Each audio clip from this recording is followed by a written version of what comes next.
Alberto Prieto was 22 years old when he agreed to carry a briefcase onto Avianca Flight 203. He wasn't a sicario, he wasn't a cartel lieutenant.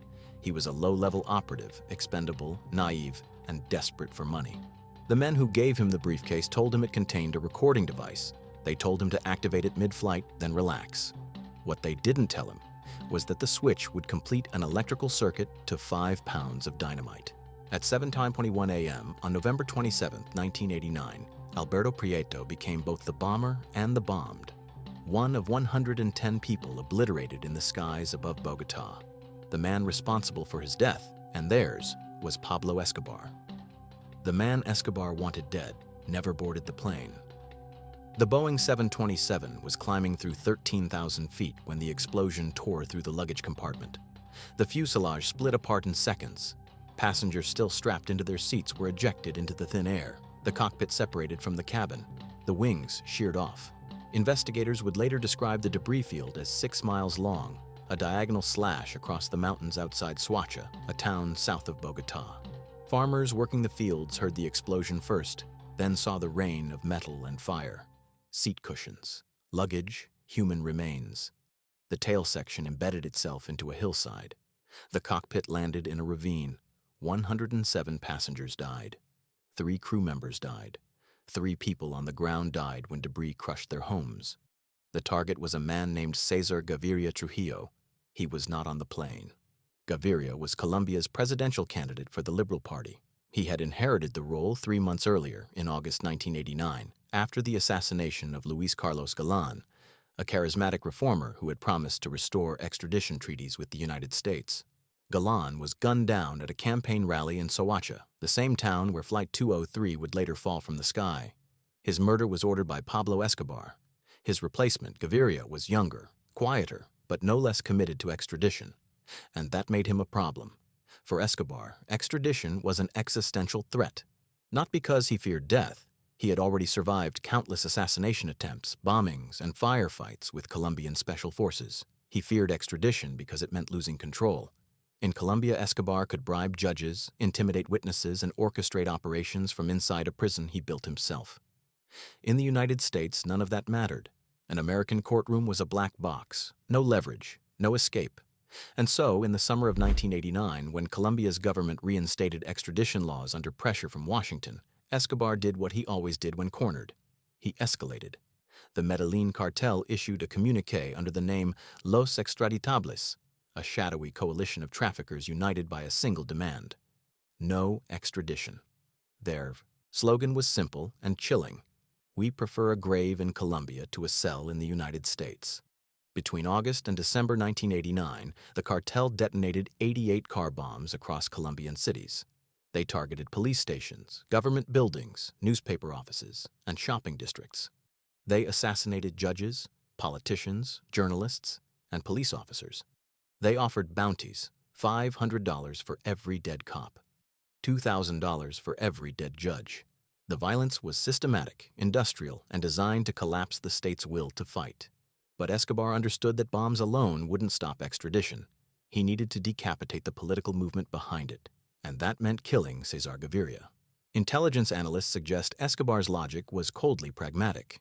Galán's assassination had worked. It removed the most popular pro-extradition candidate, but it had also backfired.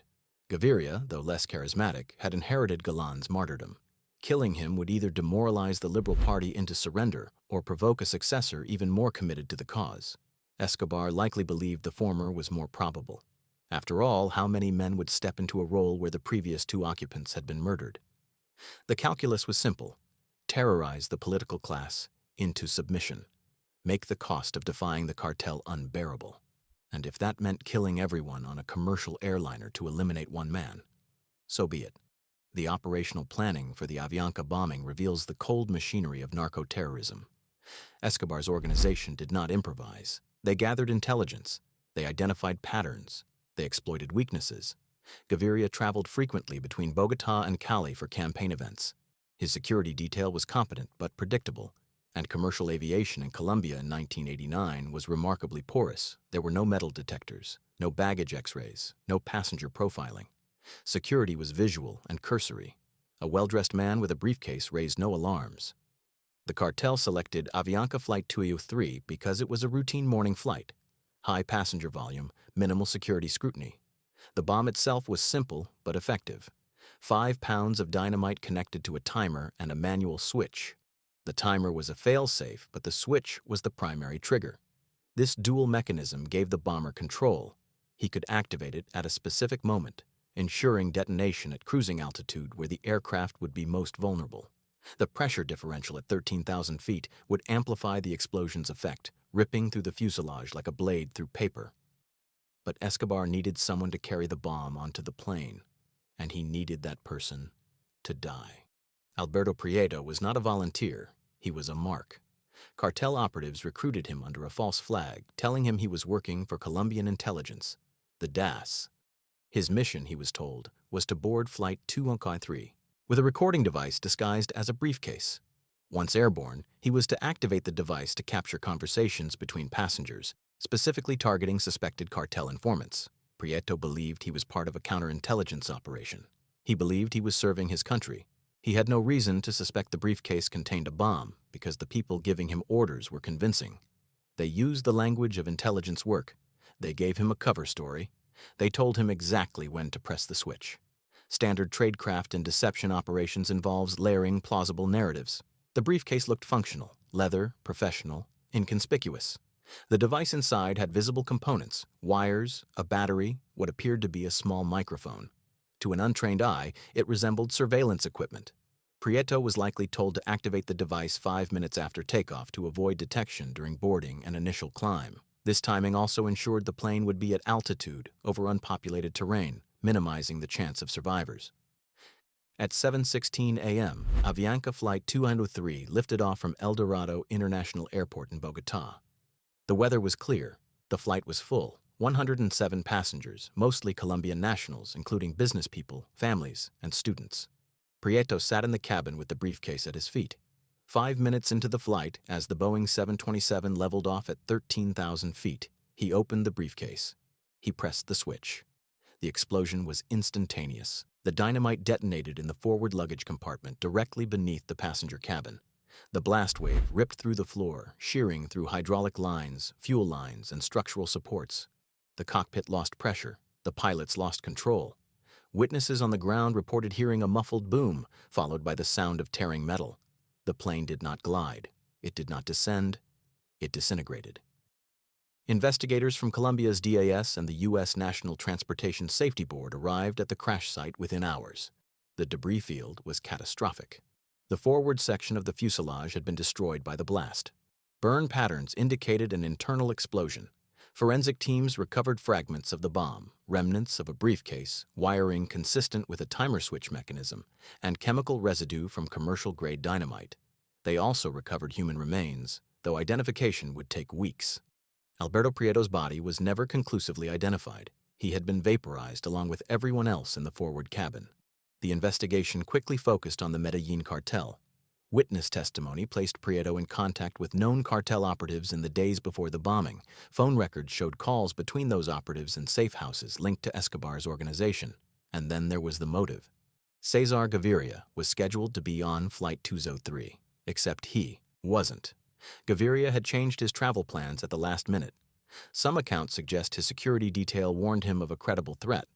Others suggest it was coincidence, a scheduling conflict, a delayed meeting. Intelligence analysts remain divided on whether the cartel knew Gaviria had canceled. The most likely scenario is that they did not. The operation was already in motion. Prieto was on the plane, the bomb was armed, and by the time the cartel realized Gaviria wasn't aboard, it was too late to abort. Or perhaps they simply didn't care. The message had already been sent. Pablo Escobar issued a denial through Los Extraditables. The communiqué claimed the Colombian government had planted the bomb to frame the cartel and justify military escalation. It was a transparent lie. The evidence was overwhelming. But Escobar understood that truth was irrelevant. What mattered was plausible deniability, confusion, and the erosion of public trust in the state's narrative.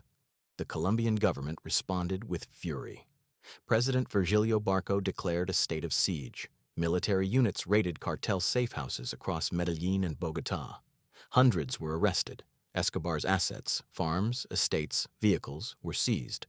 But the man himself remained elusive, moving between safe houses in the mountains, protected by a network of loyalists and corrupt officials. The international community watched in horror. The bombing of Avianca Flight 203 was unprecedented. Cartels had killed judges, politicians, and police officers, but they had never downed a civilian airliner. The attack crossed a threshold. It demonstrated that Escobar was willing to commit acts of mass murder, terrorism in its purest form, to achieve political objectives. And it raised a terrifying question. If he could destroy a plane, what else was he capable of? The hunt for those responsible took years. Dozens of cartel operatives were arrested, interrogated, and released due to lack of evidence or judicial corruption. Witnesses recanted. Prosecutors were assassinated. The case seemed destined to join the long list of unsolved atrocities in Colombia's drug war. But then, in September 1991, a man named Dandany Muñoz Mosquera was arrested at John F. Kennedy International Airport in New York City.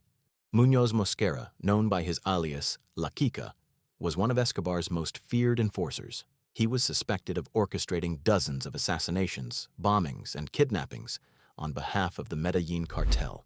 U.S. authorities had been tracking him for months. When he attempted to enter the United States using a fake Honduran passport, customs agents flagged him. A search of his belongings revealed multiple false identities, large sums of cash, and documents linking him to cartel operations. He was arrested and extradited, ironically the very fate Escobar had tried to prevent. In 1994, La Kika was tried in a U.S. federal court in Brooklyn. The charges included conspiracy to bomb an aircraft, murder of U.S. citizens aboard Flight 203, and terrorism.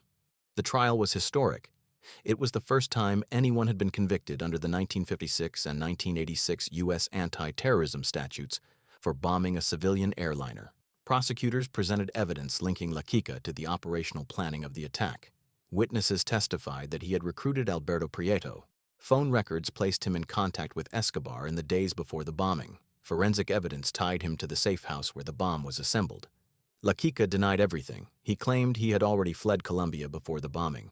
He argued that the U.S. government was using him as a scapegoat because they couldn't prosecute Escobar. His defense raised legitimate questions about the strength of the evidence. Some of the witnesses were cartel informants with questionable credibility. The phone records were circumstantial. But the jury convicted him anyway. He was sentenced to 10 consecutive life sentences plus 45 years. He remains imprisoned in the United States. Pablo Escobar never faced trial for the Avianca bombing. On December 2, 1993, Colombian National Police tracked him to a safe house in Medellin. A firefight erupted. Escobar was shot and killed on the rooftop, either by police snipers or by his own hand. Accounts vary. He was 44 years old. His death marked the end of the Medellin cartel's dominance, but not the end of the drug trade. Other organizations, the Cali Cartel, the Norte del Valle Cartel, and eventually the paramilitary groups, filled the vacuum. Cesar Gaviria won the 1990 presidential election. He served until 1994. And in a bitter irony, one of his first acts as president was to suspend extradition. The violence had worked. Escobar's campaign of terror had forced the Colombian state to capitulate. Extradition was reinstated in 1997 after Escobar was dead and the political climate had shifted. But for 7 years, the policy he had killed to prevent was abandoned. The 110 victims of Avianca Flight 203 are rarely discussed in the broader narrative of Colombia's drug war. Their names are known, their stories are documented, but they exist as statistics, collateral damage in a conflict that consumed thousands. Marina Hernandez, a university student traveling home to see her family. Julian Perez, a businessman with 3 children. Claudia Moreno, a flight attendant who had worked for Avianca for 12 years. All of them vaporized because one man refused to face justice in a foreign courtroom. The families of the victims spent decades seeking answers. Some filed lawsuits against Avianca, arguing the airline's negligent security made the attack possible. Others demanded accountability from the Colombian government, which had failed to protect its citizens despite clear intelligence about cartel threats. A few pursued private investigations, hiring lawyers and investigators to trace the operational chain of command. Most found only frustration. The architects of the bombing, the men who built it, planned it, and ordered it, were either dead, imprisoned on unrelated charges, or had negotiated immunity deals. There is a precedent set by Avianca Flight 203 that extends beyond Colombia. It was the first time a drug trafficking organization used terrorism as a strategic weapon, not tactical violence, assassinations, kidnappings, ambushes, but mass casualty terrorism designed to terrorize a civilian population and coerce political change. That model has been replicated. In Mexico, cartels have bombed police stations, government buildings, and public squares. In Brazil, criminal organizations have attacked airports and infrastructure. The logic is the same: make the cost of resistance unbearable. And yet, the question remains: did it work? Escobar succeeded in suspending extradition for 7 years. He killed judges, politicians, and journalists with near impunity. He forced the Colombian state to negotiate, but he also militarized the drug war, legitimized extrajudicial violence, and ensured his own death. The cartel he built fragmented. The drug trade continued, and extradition, the policy he murdered 110 people to prevent, eventually returned. So what was the point? What is the arithmetic of terror when the outcome is predetermined? When the target survives, and the bomber dies, and the architect dies, and the policy you fought against is reinstated anyway? What did the violence accomplish? Perhaps the answer is nothing. Perhaps Avianca Flight 203 is a monument to the futility of using terror as statecraft. Or perhaps the answer is everything. Perhaps the lesson is that terror works precisely because it forces societies to choose between principles and survival. And when that choice is imposed often enough, violently enough, principles erode. Alberto Prieto believed he was serving his country when he boarded that plane. The 106 other passengers believed they were simply traveling. Pablo Escobar believed he was protecting his empire. Cesar Gaviria believed he was defending the rule of law.